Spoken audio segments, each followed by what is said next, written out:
Hello students, class 12th के students, how are you? कैसे हो आप? सब ठीक ठाक से हो? कल मैंने आपकी क्लास ली थी। एक जो चैप्टर जो है हमने जो है चैप्टर नंबर 2 स्टार्ट किया था, और चैप्टर का नाम जो था वो था alternative powers, economic powers and political powers. Alternative, क्योंकि मैंने आपको पहले बताया था कि कल जो था उससे मैं थोड़ा इंट्रोडक्शन बताई, उसके बाद मैंने टॉपिक कवर किया आपका कि राइज ऑफ चाइनीज इकोनॉमी। मैंने बताया था आपको कि वर्ल्ड वार सेकंड के बाद जो है 1945 के बाद जो है एक जो है कोल्ड वॉर स्टार्ट हो गया था दो सुपर पावर्स के बीच में, और फाइनली जो है 1991 में जो है वो डिसइंटीग्रेट हो गया था। क्या ये यूएसएसआर।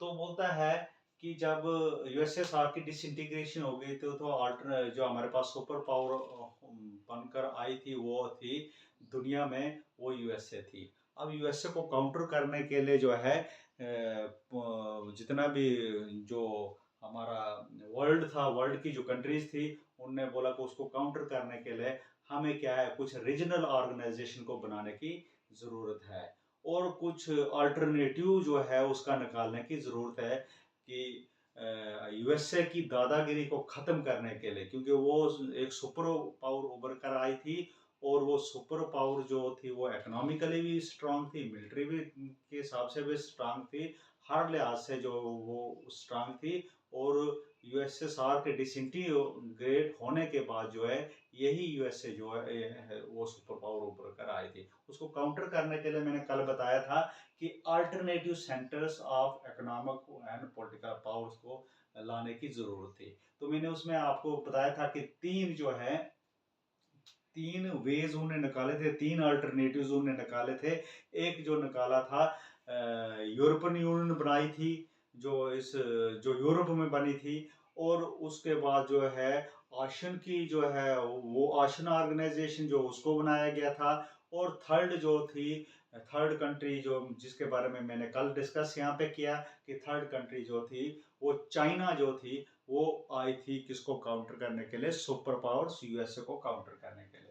तो कल का रिपीट या थोड़ा मैं आपको रिमाइंड करवा दूं कि जो कल का टॉपिक था राइज ऑफ चाइनीज इकोनॉमी। अब चाइना ने अपने इकोनॉमी को क्यों कैसे राइज किया, वो कौन सी पॉलिसी जो थी, वो क्या तरीके उसने अपनाए जिसकी वजह से चाइना ने अपने इकोनॉमी को राइज किया, और जो है यूएसए को उसको जो है एक अल्टरनेटिव के तौर पर उसको काउंटर करने की उसने कोशिश की। मैंने आपको बताया था कि जैसे यूएसएसआर टूटने के बाद, डिसइंटीग्रेट होने के बाद जो है इंडिपेंडेंट कंट्रीज हो गई थी, इसमें यूएसएसआर की जो 15 कंट्रीज थी, अब वो इंडिपेंडेंट कंट्री जो थी, तो उसमें क्या हुआ कि वो बिल्कुल अलग थलग पड़ गई थी। उन्होंने वेस्टर्नाइजेशन की तरफ एकदम से जाने की कोशिश की। उन्होंने जो है डेमोक्रेट टोटलिटेरियन गवर्नमेंट से डेमोक्रेटिक की तरफ जाने की कोशिश की, मीन्स की किया उन्होंने, उसको फॉलो किया।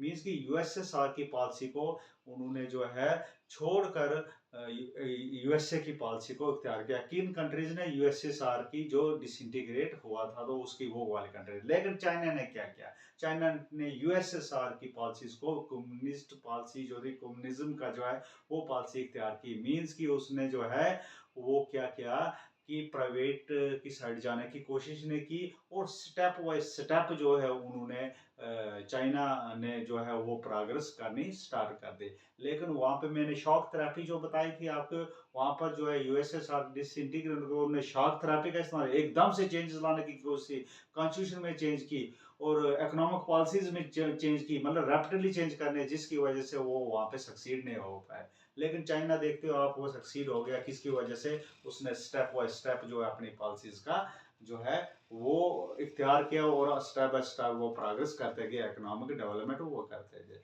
ये सब पढ़ा था हमने। तो उसके बाद बोलता है कि उसने जो चार मॉडर्नाइजेशन उस वक्त के, मैं लास्ट का थोड़ा सा रिमाइंड करूँ, उसके बाद आज के टॉपिक पर आएंगे। वो तो उसने चार्ट मॉडर्नाइजेशन की, आपको याद होगा मैंने बोला था एग्रीकल्चर में, इंडस्ट्रीज में, साइंस एंड टेक्नोलॉजी में और मिलिट्री में उसने मॉडर्नाइजेशन की। और मॉडर्नाइजेशन करने के बाद जो है उस वो एक इकोनॉमिक जो है डेवलप कंट्री जो है वो बन गई। और आज आप जानते हो कि चाइना जो है एक ऐसा इकोनॉमिक सेंटर बन गया है कि मतलब वो यूएसए को जो है वो उसको काउंटर कर सकता है। तो आज का टॉपिक है, मैंने बताया था तीन आ गए, वहां पे तीन अल्टरनेटिव्स आ गए, एक यूरोपियन यूनियन आ गया और दूसरा आ गया आशियन आ गया और तीसरा चाइना आ गया। लेकिन हमारा अब टॉपिक आज क्या है कि ये जो रीजनल जो ऑर्गेनाइजेशन बनाई, रीजनल ऑर्गेनाइजेशन क्या हुई कि उसी पर्टिकुलर एरिया की कंट्रीज मिलकर एक ऑर्गेनाइजेशन बनाना। जैसे यूरोपियन यूनियन ने बनाया तो उस यूरोपियन यूनियन में कौन सी कंट्रीज थी, उस यूरोपियन यूनियन में कंट्रीज कौन थी, यूरोप की ही कंट्री थी। उन्होंने मिलके जो है इकोनॉमिक को अपनी जो है वो अपलिफ्ट करने की, एक दूसरे के साथ ट्रेड करना, एक दूसरे के साथ म्यूचुअल अंडरस्टैंडिंग करना, एक दूसरे को एड देना। मतलब कि वो जितनी भी उसके अंदर यूरोपियन यूनियन की कंट्री थी तो उनका मतलब जो है आपस में एक ऑर्गेनाइजेशन में, वो रीजनल ऑर्गेनाइजेशन आ गई किसकी, वो आ गई यूरोपियन यूरोप की। अब इसी तरह से आशियन की मैंने बताया था कि वो आशियन का जो रीजनल ऑर्गेनाइजेशन था तो वो कहाँ का था, साउथ ईस्ट एशिया का था। लेकिन अभी हमने उसको डिस्कस नहीं किया। मेरे कहने का मतलब ये है कि रीजनल ऑर्गेनाइजेशन जो है वो बनाई गई किसको, यूएस सुपर पावर को काउंटर करने के लिए। अब लेकिन रीजनल ऑर्गेनाइजेशन जो है उसको बनाने का फायदा क्या है, उसका ऑब्जेक्टिव क्या है, उसका लक्ष्य क्या था, उसका जो है गोल क्या था, जो रीजनल यूरोपियन यूनियन बनाने का और आशियन बनाने का, ये मकसद क्या था इनको बनाने का, what are the objectives of establishing the regional organisation. ये रीजनल, सबसे पहले हमने यूरोपियन यूनियन पढ़ने से पहले, आशियन पढ़ने से पहले, उनकी फीचर्स पढ़ने से पहले हमें ये समझना बड़ा जरूरी है कि ये ऑर्गेनाइजेशन बनी क्यों, ये ऑर्गेनाइजेशन इनका मकसद क्या था बनने का। तो मकसद ये था, the main M of establishing the regional organization is the development of regional cooperation। तो पहला जो मकसद था किसका, रीजनल ऑर्गेनाइजेशन, चाहे वो यूरोपियन यूनियन हो या आशियन हो, तो कोई भी रीजनल ऑर्गेनाइजेशन बनाने का मकसद क्या था, उनका मकसद ये था कि हम क्या करेंगे, एक रीजनल जो है कोऑपरेशन बना के रखेंगे। देखो रीजनल में मींस कि अगर आज के दौर में जो है यूरोपियन यूनियन में 27 कंट्रीज हैं। अब 27 कंट्रीज क्यों है, एक दूसरे की हेल्प करते हैं, एक दूसरे को कोऑपरेट करते हैं, म्यूचुअल अंडरस्टैंडिंग है, म्यूचुअल ट्रस्ट है, एक दूसरे से ट्रेड करते हैं। तो उस रीजन की जो इकोनॉमी जो है वो बढ़ जाती है, ना कि पर्टिकुलर एक कंट्री की इकोनॉमी। वो पूरे रीजन जितनी भी कंट्रीज हैं, एट प्रेजेंट 27 कंट्रीज हैं इसमें यूरोपियन यूनियन में।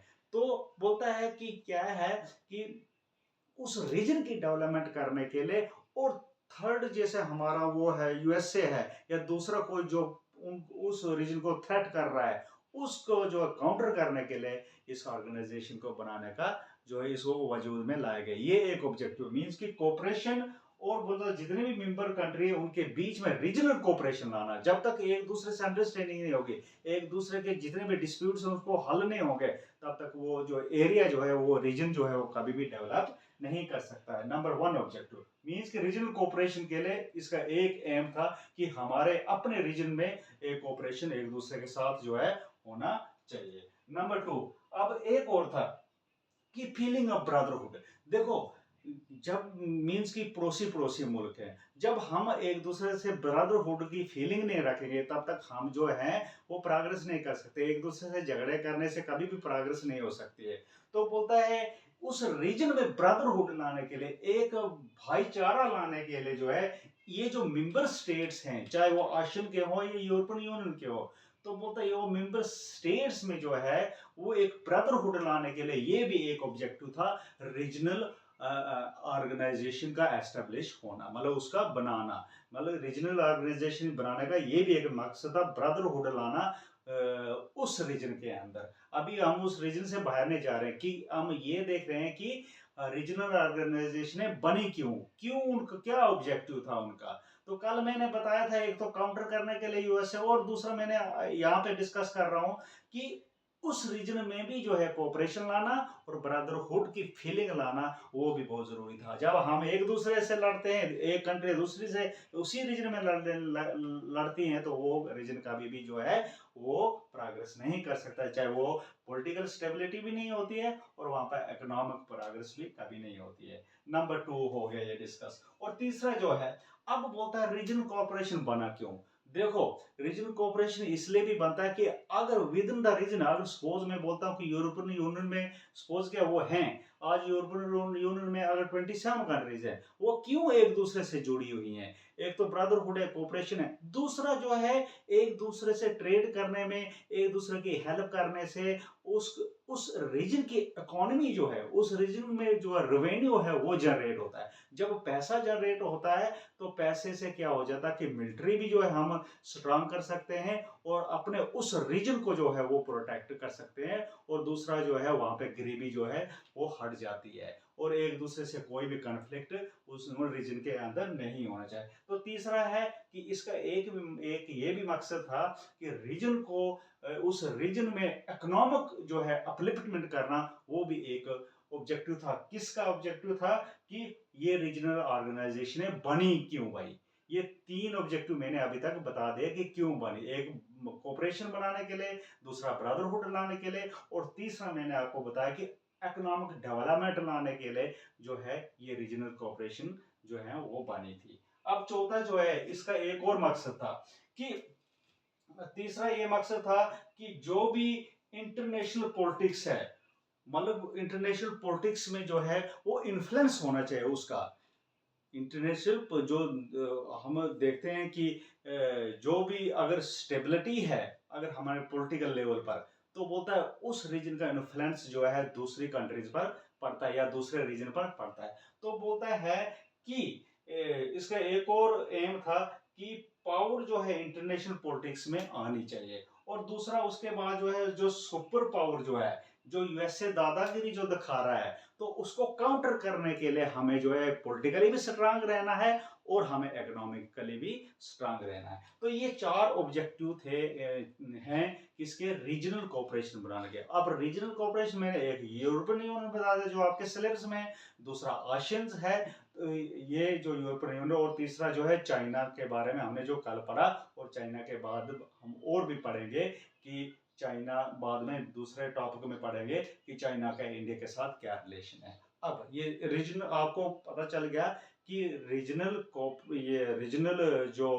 हमारे यूनियन है या ऑर्गेनाइजेशन है वो क्यों हुई, उनका क्या मकसद था। अब चलो जी हम चलते हैं किस पर, यूरोपियन यूनियन पर। ये यूरोपियन यूनियन भी जो है ये भी एक रीजनल कोऑपरेशन है।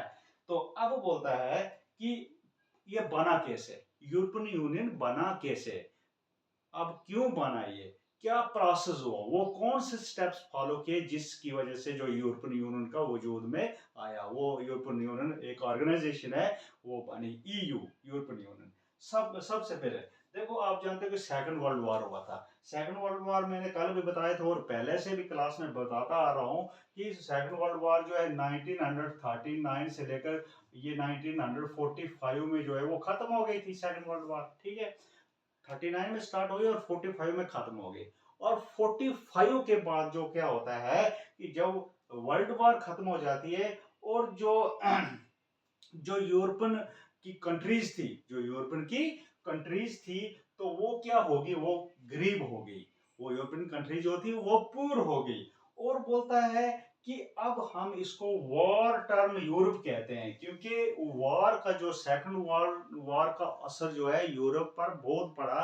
जो यूरोपियन कंट्रीज थी वो बहुत गरीब, इकोनॉमिक के हिसाब से वो बहुत गरीब हो गई। किसकी वजह से, सेकंड वॉर। देखो, जब भी जंग होती है प्रॉपर्टी का नुकसान होता है, जानी नुकसान होता है, लाइव्स का नुकसान होता है, और उसमें जो है बहुत सारे जो जो कंट्री जो है वो इकोनॉमिकली पुअर हो जाती है, वो गरीब हो जाती हैं। तो बोलता है कि बहुत सारे उसको रिकंस्ट्रक्ट करने के लिए उन यूरोपियन की कंट्री, यूरोपियन जो यूरोप, अभी यूरोपियन यूनियन बना नहीं है, मैं उसको बता रहा हूं कि वो कौन से स्टेप थे, कैसे कैसे यूरोपियन यूनियन का वजूद में आया। ईयू जो है वजूद में कब आया और कैसे कैसे आया, वो प्रोसेस मैं आपको बता रहा हूँ। फॉर्मेशन ऑफ यूरोपियन यूनियन का प्रोसेस बता रहा हूँ कि कैसे। देखो सेकंड वर्ल्ड वॉर के मैंने बता दिया कि भाई गरीबी छा गई किसमें, यूरोपियन कंट्रीज में, और उसको बोलता है इसको रिकंस्ट्रक्ट करने के, दोबारा उसको अपलिफ्टमेंट का, उसके इकोनॉमी को अपलिफ्ट करने के लिए जो है यूरोपियन कंट्रीज ने क्या किया, बहुत सारे स्टेप्स उठाए। यूरोपियन कंट्रीज ने बहुत सारे स्टेप्स उठाए उस रीजन को अपलिफ्टमेंट करने के लिए। अब बोलता पहला क्या है, जब 1947 में क्या हुआ था कि यूएस जनरल सेक्रेटरी जो था, यूएस सेक्रेटरी जो था जॉर्ज मार्शल था। कौन था? जॉर्ज मार्शल था। उसने अनाउंस किया मार्शल प्लान। देखो 1947 में जो यूएस यूनाइटेड स्टेट्स का जो सेक्रेटरी था वो जॉर्ज मार्शल था, और उसने एक प्लान बनाया, एक स्कीम लाई, एक पॉलिसी लाई, और उस पॉलिसी का नाम, उस प्लान का नाम उसने मार्शल प्लान रखा। अपने नाम पर उसने उस प्लान का नाम रखा, मार्शल प्लान रखा। अब बोलता मार्शल प्लान जो है वो क्या है? अब मार्शल प्लान, इसका एक मकसद था बनाने का कि जो भी हमारी यूरोपियन कंट्रीज हैं, जो भी हमारी यूरोपियन कंट्रीज जो हैं, जो क्या हुई हैं कि मतलब वर्ल्ड वॉर सेकंड के बाद जो है वो गरीब हो गए, उनकी इकोनॉमी बहुत डाउन हो गई है, उस प्लान में उनको एड दी गई। मींस कि उसको पैसा दिया गया उसको ग्रोथ करने के लिए, अपनी इंडस्ट्रीज खोलने के लिए, और जितना बिजनेस करने के लिए। और उनको जो है, देखो जब कोई कंट्री गरीब हो जाती है तो उसको दूसरा मुल्क जो है उसको पैसे देता है ताकि वो अपनी इकोनॉमी को जो है ग्रो करे, वो बिजनेस करे, वो पैसा इन्वेस्ट करे। लेकिन मार्शल प्लान में ये डिसाइड किया गया कि जो भी पैसा है वो यूरोपियन की कंट्रीज को, वो कंट्री जो वर्ल्ड वॉर सेकंड के बाद जो है वो पूर हो गई थी, उनको पैसा देने के लिए मार्शल प्लान का जो है आगाज हुआ, उसको बनाया गया।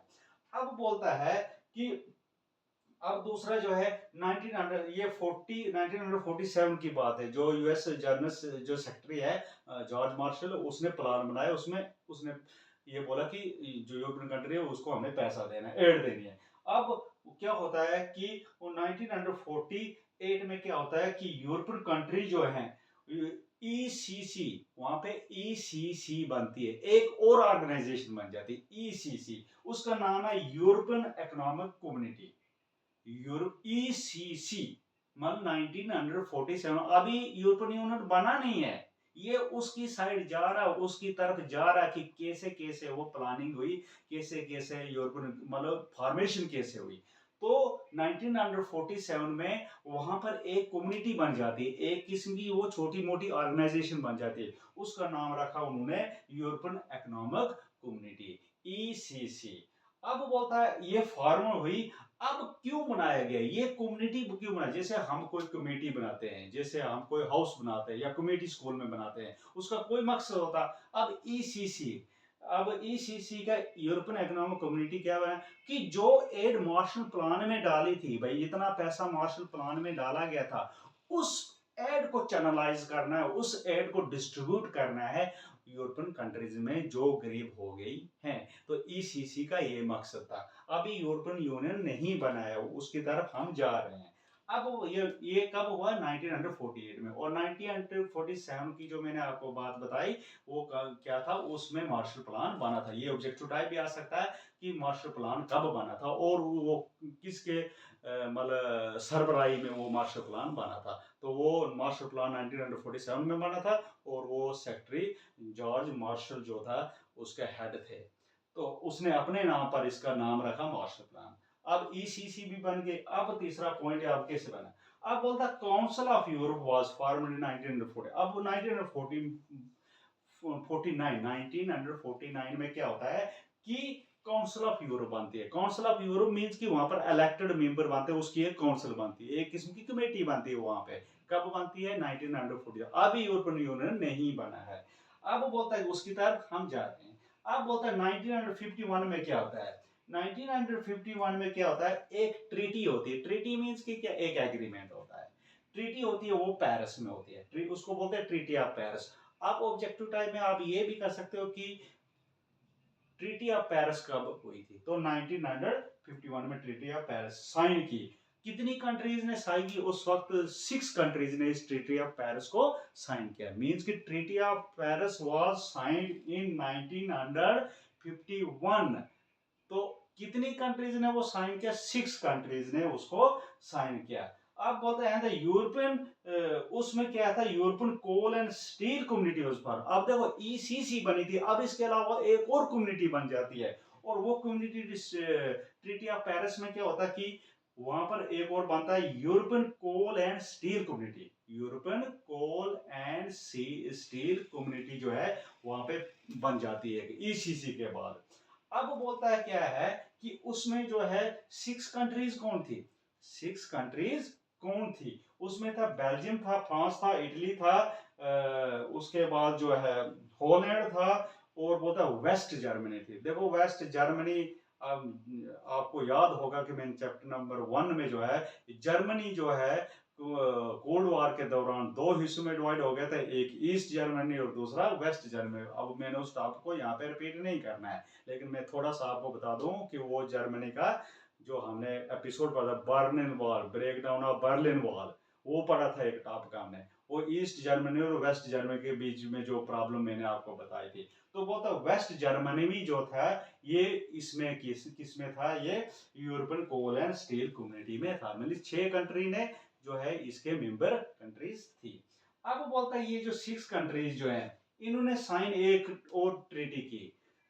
इन्हीं 6 कंट्रीज ने एक और ट्रीटी साइन की, उसको कहते हैं treaty of Rome. Treaty of Rome जो बोलता है इसमें क्या हुआ? The 6 countries signed the treaty of Rome in 1957। 90, अब बोलो कि ऐसा भी फिर ऑब्जेक्टिव आ सकता है कि ट्रीटी ऑफ रोम कब साइन हुई थी? तो वो साइन हुई थी 1957 में। और उस वक्त जो है ईसीसी जो है फिर उसको जो है बनाया गया European economic community. European economic community, European, आपको ये मैंने बता दिया कि यूरोपियन इकोनॉमिक कम्युनिटी जो है वो क्यों बनी थी? वो क्यों बनी थी? वो इसलिए बनी थी कि जो मार्शल जो प्लान था जिसमें ऐड दी थी, मानो कि जितना भी पैसा दिया था इस कम्युनिटी ने उसको डिस्ट्रीब्यूट करना और चैनलाइज करना एक किस्म का, कि वो जो पूर कंट्री हैं जितनी भी मेंबर कंट्री, लेकिन ऐसे किसी कंट्री को नहीं देना जो मेंबर कंट्री हैं, जो उस ऑर्गेनाइजेशन की मेंबर हैं, जिन्होंने उस ऑर्गेनाइजेशन को ज्वाइन किया है। तो बोलता है उसको जो है हम वो जो है इकोनॉमिक जो कम्युनिटी है, यूरोपियन इकोनॉमिक कम्युनिटी है, उसको ये जिम्मेवारी सौंपी थी कि आपने पैसा जो है वो डिस्ट्रीब्यूट करना है उन पूर कंट्रीज के बीच में। फाइनली क्या होता है? लास्ट में क्या होता है कि एक अंडर द मैस्ट्रिक्ट ट्रीटी, एक मैस्ट्रिक्ट ट्रीटी होती है, तो तब जाकर जो उस ट्रीटी के अंदर जो है वो यूरोपियन यूनियन जो है वाज फॉर्म्ड। मैस्ट्रिक्ट ट्रीटी जो है उसके अंदर जो उस ट्रीटी जब हुई थी तब जाकर यूरोपियन यूनियन बना था। कब बना था? 7 फरवरी 1992 में। लिख लो डेट, 7 फरवरी 1992 में जो है यूरोपियन यूनियन का जो है वो फॉर्मेशन हुई थी।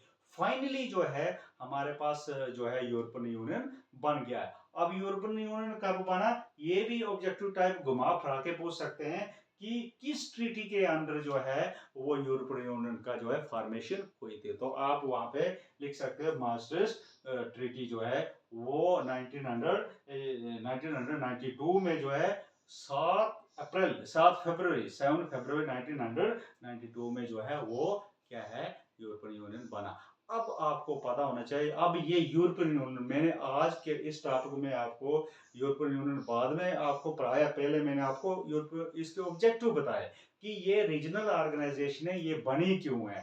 क्वेश्चन तो हमने सेपरेट टॉपिक में पढ़ना है, लेकिन अब ये ऑब्जेक्टिव जो रीजनल ऑर्गेनाइजेशन यही यूरोपियन यूनियन के लिए भी सेम है और उसके लिए भी सेम है। जो ऑब्जेक्टिव टाइप किसके बाद में उसके भी हम की फीचर्स पढ़ेंगे, यूरोपियन यूनियन के भी की फीचर्स पढ़ सकते हैं, वो भी आशियन के भी की फीचर पढ़ेंगे। तो बोलता है कि आज का टॉपिक ये था कि ऑब्जेक्टिव क्या है रीजनल ऑर्गेनाइजेशन बनने के। उसके बाद हमने एक रीजनल ऑर्गेनाइजेशन लिया जो आपके सिलेबस में वो यूरोपियन यूनियन है, कैसे इसकी फॉर्मेशन हुई वो मैंने आज आपको बताया। तो आई होप कि आप बच्चों को समझ आई होगी अच्छी तरह से घर में पढ़ना, बुक खोलना बहुत ज़रूरी है। ये बाकी नोट्स तो आप लर्न कर सकते हो, लेकिन बुक में भी आपको अच्छी तरह से बुक को अच्छी तरह से रीड करना है और उसको अंडरस्टैंड करना है। Thank you.